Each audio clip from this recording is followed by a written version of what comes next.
More now on President Trump's summit with North Korean leader Kim Jong Un.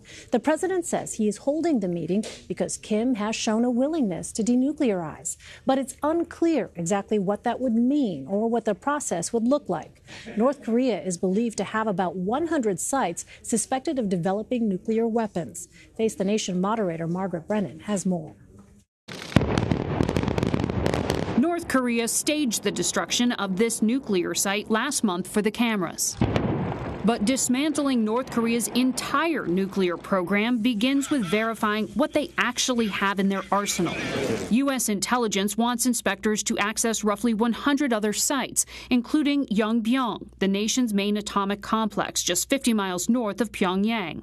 And this factory in Cheongsu, near the Chinese border, suspected of producing nuclear material. David Albright is a former weapons inspector. Do you need to see weapons inspectors on the ground to believe any deal is real? The only way to know if North Korea's declarations are accurate is to verify them through on-the-ground presence. North Korea granted such access as part of a Clinton-era diplomatic deal and agreed to freeze its nuclear material production. But North Korea kicked out the inspectors after the Bush administration accused it of cheating. This time, the Trump administration wants to destroy the weapons itself with assistance from other countries. Components would then be shipped to a research lab in Tennessee. Depending on how truthful Kim Jong Un is, that process could take anywhere from 2 to 10 years.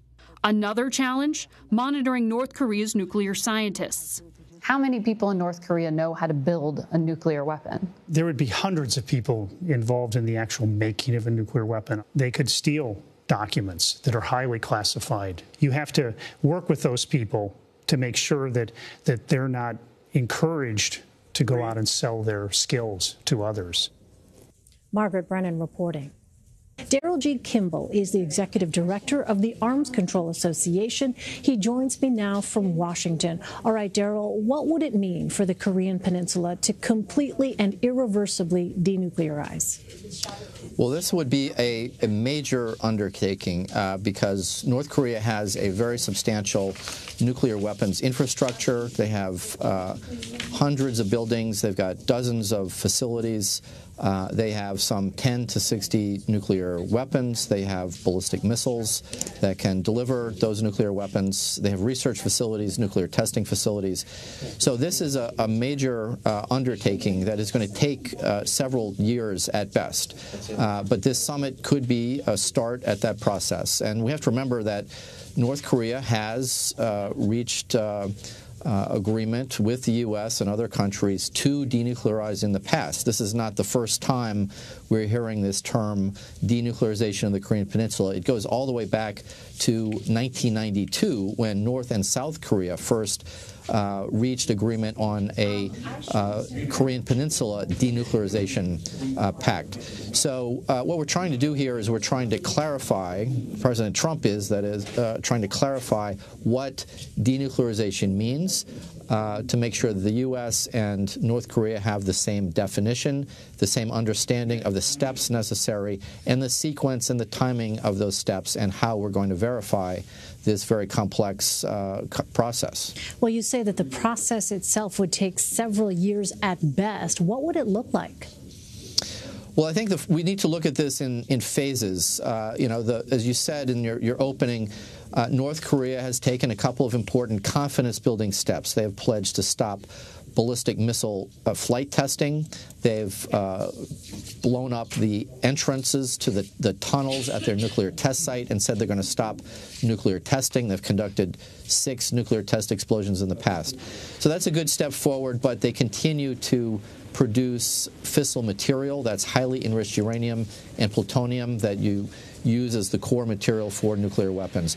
So the first step is to solidify the missile flight testing freeze, the nuclear test stoppage, and we need to see the North Koreans stop the production of highly enriched uranium and plutonium.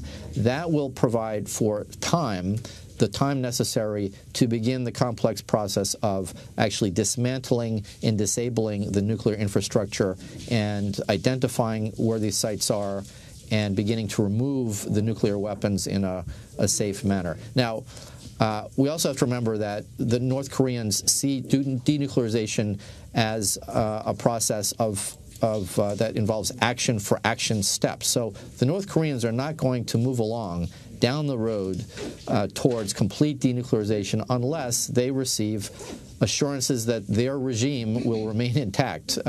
They need security guarantees that they can survive and be safe and secure without their nuclear arsenal. So this is not going to happen all of a sudden. It's going to happen in a stepwise fashion, action for action steps. And the other question, of course, is, how quickly this takes place. I believe that what we're going to see is a solidification of the nuclear testing and ballistic missile test freeze, maybe a stoppage of fissile material production in the first few months. Maybe by next year, if we're lucky, they'll get into the process of visiting sites, identifying exactly what the North Koreans have, so that the process of dismantlement and destruction can begin. Well, given those steps that you just laid out, how likely is it that the U.S. and North Korea have different definitions of denuclearization? Well, up to this point, they have had different definitions, and this has been a major sticking point, according to the press reports coming out of Singapore in the days leading up to tomorrow's, I should say tonight's meeting. So from the U.S. perspective, denuclearization involves a complete removal of all nuclear weapons, the dismantlement of the facilities, the nuclear material, over a period of time. The North Koreans see denuclearization as the removal of U.S. strategic assets from the Korean Peninsula. What that means is the removal of any U.S. military forces that can carry nuclear weapons, or that can strike North Korea and hit regime targets in a decapitation strike, for instance. So that means no B-1 bombers, no B-2 bombers, no nuclear-powered aircraft carriers should be in the region or should be part of joint U.S.-South Korean military exercises. That's how the North Koreans define it, and that's a step I think the United States can take, because having those assets in the region is not necessary to protect South Korea in case there is a conflict at some point in time on the peninsula. What about the financial aspect of this? Is it possible to put a number on how much it would cost the regime to denuclearize, and also who would foot the bill for that?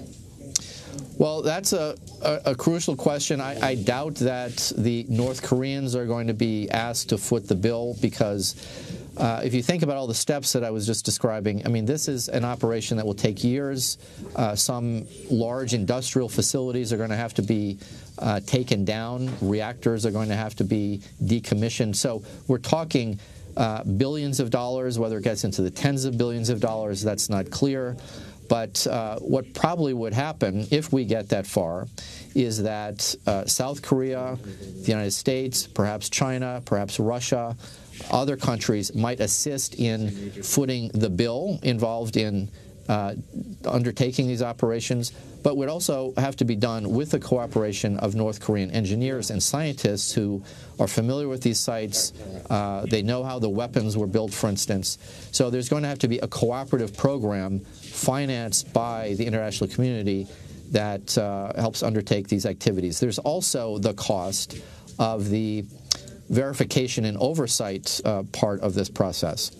So if we get a declaration from North Korea of where their sites are, what their weapons holdings are, how large their stockpiles are, that will allow International Atomic Energy Agency inspectors to come in to verify the accuracy of those of that declaration. That will cost money. The International Atomic Energy Agency is financed by many different nations, including the U.S. They have an existing budget that can cover the initial costs, but to do this over a period of years, the IAEA will need extra tens of millions of dollars each year to undertake these operations. The Comprehensive Test Ban Treaty Organization also will have a role in confirming the shutdown of the North Korean nuclear test site and monitoring for nuclear test explosions that would violate North Korea's denuclearization pledges. So those are some of the costs. How the bill is paid, that's an issue for further down the road. But there are some precedents for doing that in the past with the United States and Russia and their disarmament process. All right, a lot of open questions still. Daryl G. Kimball, thanks very much for your insight, Daryl. Thank you.